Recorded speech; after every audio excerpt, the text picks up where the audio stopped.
Good morning, students. Welcome back to the online class of social science. In today's lecture, we have to discuss about our history chapter, the Turkish invasions in North India. In the previous lecture, we had discussed about the ruler Muhammad Ghazni and his invasions. But in today's one, we have discussed about the Turkish ruler. The name of that ruler was Muhammad Ghori. So let's start. Muhammad Ghori was the ruler of a small kingdom of Ghor in Afghanistan. अब जो ये एक और Turkish ruler थे बेटा, ये अफगानिस्तान के एक छोटे से किंगडम घोर था, उनके रूलर था मोहम्मद गोरी. ठीक है ना बेटा, जो ये गोरी नाम है, ये इनका एक स्मॉल सा किंगडम था अफगानिस्तान में घोर, ये उससे इनके नाम के साथ जोड़ा गया था. ही कॉन्कर्ड गजनी, और इन्होंने किसको जीता हुआ था? इन्होंने किसको कॉन्कर्ड किया था? गजनी को. ठीक है बच्चा. ही placed it under the charge of his brother. अब इन्होंने जो ये चार्ज था बेटा, जो भी इनके किंगडम का चार्ज था, ही placed it under the charge of his brother. वो चार्ज इन्होंने क्या कर दिया? अंडर द अपने ब्रदर को दे दिया. And decided to turn his attention towards India. और जो अपनी सारी की सारी अटेंशन थी ना बच्चे, वो किसकी तरफ ले आए? इंडिया की तरफ. टू एक्सपैंड हिज एम्पायर, अपने किंगडम को बढ़ाने में.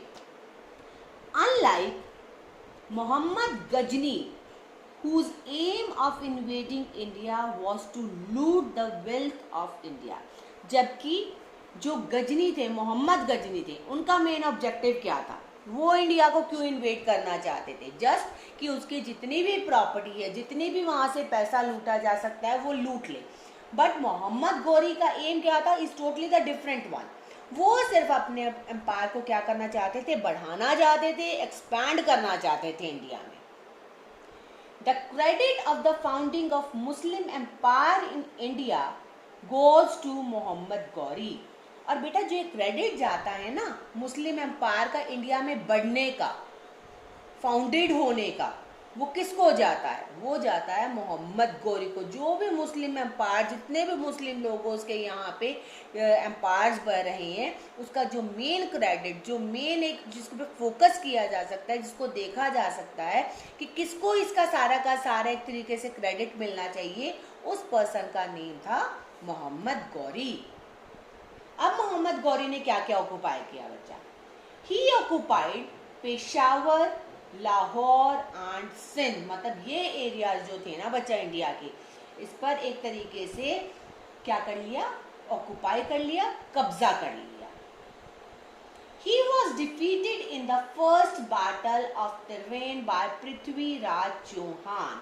अब जब उनकी बैटल हुई बेटा, फर्स्ट बैटल हुई थी जो तरेन में, किसके साथ? पृथ्वीराज चौहान के साथ. उस बैटल में ना मोहम्मद गौरी बहुत बुरे तरीके से क्या हुए थे? डिफीट हुए थे. और ये बैटल कब हुई थी बच्चा?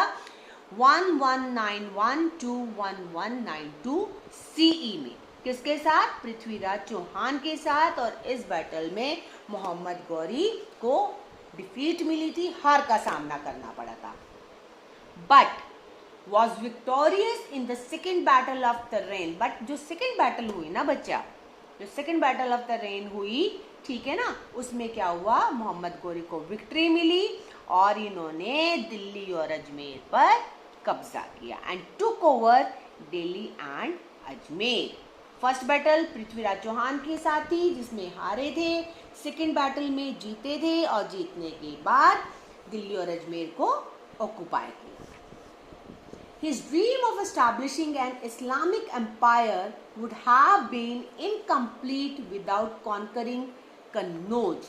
अब जो उनका ड्रीम था ना बच्चा, कि किसी तरीके से इस्लामिक एम्पायर को, of establishing an Islamic empire, कि अपने जितने भी इस्लाम के एम्पायर्स उसको ज़्यादा से ज़्यादा यहाँ पे इस्टेब्लिश किया जाए नॉर्थ इंडिया में, वो तब तक इनकम्प्लीट था बच्चे. वो तब तक पूरा नहीं हो सकता था जब तक वो कन्नौज को ना कॉन्कर कर ले. जब तक वो कन्नौज को ना जीत लेते, तब तक वहाँ किसी भी तरीके से उनका जो डिज़ायर थी, उनकी जो एक ड्रीम था, सपना था, वो पूरा ही नहीं हो पा रहा था। A fierce battle took place between the Muslims and the Rajput. अब बेटा एक बहुत ही, जिसको कहते हैं ना फियर्स बैटल मतलब एक ऐसी लड़ाई जिसको कहते हैं बड़ी पावरफुल सी, बड़ी स्ट्रॉन्ग सी, कहते हैं ना खतरनाक सी लड़ाई हुई किस किस के बीच में, मुस्लिम्स और राजपूत के बीच में। The power of Rajput was crushed. अब जो पावर थी ना बेटा, जो शक्ति थी राजपूत की, वो बुरे तरीके से क्या कर दी गई, कुचल दी गई। मुस्लिम्स ने बहुत बुरे तरीके से राजपूत की जो पावर्स थे उनको कुचल दिया। किंग जयचंद वॉज डिफीटेड, और जो किंग जयचंद थे, जो राजपूत के किंग थे, उसको क्या मिली, हार मिली, डिफीट मिली। And Mohammad Ghori occupied Kannauj and Banaras, और अब मोहम्मद गौरी ने कब्जा कर लिया कन्नौज पे भी और बनारस पे भी। Mohammad Ghori did not have a child of his own। अब बेटा मोहम्मद गौरी के अपने कोई भी चाइल्ड नहीं था, अपने कोई भी, जिसको कहते हैं कोई भी बेबी नहीं था उसका अपना। He put his territories under the charge of his trusted slave and general Qutubuddin Aibak. अब जितनी भी टेरिटरीज पर उसने कब्जा किया था ना बेटे, अब कन्नौज भी थी जिसमें बनारस भी थी, और भी बहुत सारी टेरिटरीज थी जिस पर मोहम्मद गौरी का कब्जा था। पेशावर थी, लाहौर थी, सिंध थी।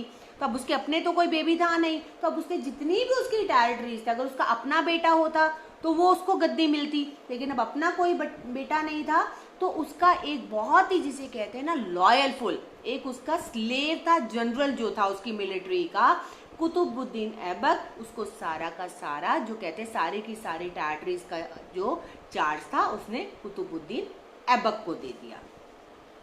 The disunity among Indian rulers and the caste system were the main causes of the success of Ghori and the defeat of the Indian rulers।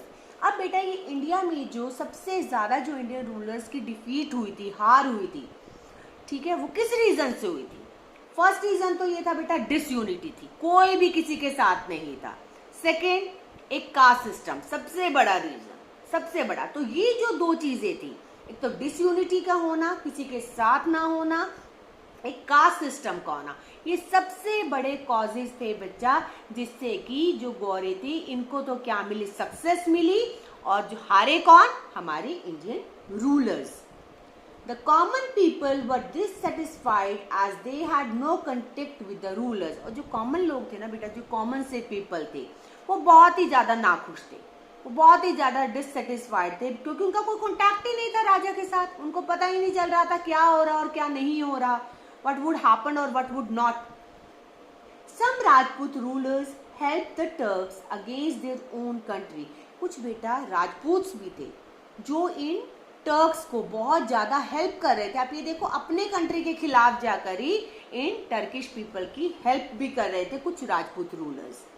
More over the feudal system where the land owners were very powerful weakened the power of the kings. और कई जगह पर तो बच्चे ऐसा था, जो feudal system था, फ्यूडल सिस्टम में क्या होता है, टैक्सेस से रिलेटेड होता है। वो क्या होता है, बड़े बड़े जो होते हैं ना, जो लैंड ओनर्स होते हैं, उनकी वो अब उनकी बहुत बड़ी बड़ी लैंड्स होती हैं, बहुत जगहों पर उनकी लैंड होती है, वहाँ पर लोग काम करते हैं, एक तो काम करते हैं और उन्हीं से ही टैक्सेस भी वसूलते हैं। तो ये होता है फ्यूडल सिस्टम। तो ये जो फ्यूडल सिस्टम था ना बच्चा उस टाइम पर, इससे क्या हुआ, जो लैंड ओनर्स थे, जो उस लैंड के मालिक होते थे, वो तो बहुत ज़्यादा पावरफुल होते थे, क्योंकि उनके पास तो टैक्सेस वगैरह आते थे, और जो राजा लोग होते थे वो बहुत ज़्यादा वीक होते थे। Ghori's army was well equipped and his companions were properly planned। अब जो गौरी था बच्चे, ठीक है ना, इसकी जो आर्मी थी वो क्या थी, बहुत ही ज़्यादा वेल इक्विप्ड, मतलब वेल फर्निश्ड, बहुत ही अच्छी, बहुत ही स्ट्रॉन्ग, बहुत ही पावरफुल। और जहाँ पर भी अपनी कन्वेंसिंग करता था, अपने कंपेनियन वगैरह करता था, वो प्रॉपरली प्लान्ड होते थे, पूरी प्लानिंग के साथ ये वॉर किया करता था। ये नहीं कि without any planning he did the war, with the planning he did all the Wars. और जब किसी चीज़ की प्लानिंग होगी तो बेटा उसके रिजल्ट्स भी, उसका आउटपुट भी बहुत ज़्यादा इफेक्टिव होगा।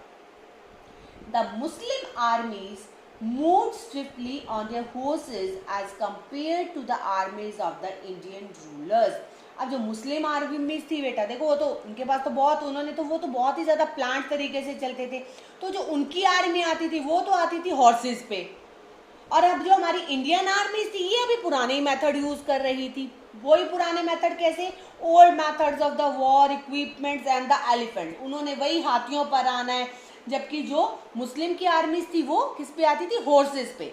तो बेटा ऑटोमेटिकली आप ये देखो, क्या एक एलिफेंट इतनी तेजी से वॉर में चल सकता है जितनी तेजी से हॉर्सेस चल सकते हैं, वही पुराने मेथड यूज कर रहे थे। ये भी एक मेथड था इंडियन जो रूलर्स थे उनकी हारने का, एक स्ट्रॉन्ग और ineffective army. The elephants were not of much help during the war as many times. अब बेटा जो एलिफेंट्स थे वो बहुत ज़्यादा हेल्पफुल नहीं साबित होते थे किसी भी वॉर्स में। क्यों, उन्होंने आराम आराम से चलना, इतने में तो हॉर्सेस क्या करते थे, वैसे ही भाग भाग कर पूरे के पूरे वॉर का सिनेरियो ही चेंज कर देते थे। और जस्ट बिकॉज ऑफ दिस कि एलिफेंट जो थे वो इतने हेल्पफुल नहीं होते थे बहुत टाइम इन वॉर्स में, they turn their wrath on their own forces.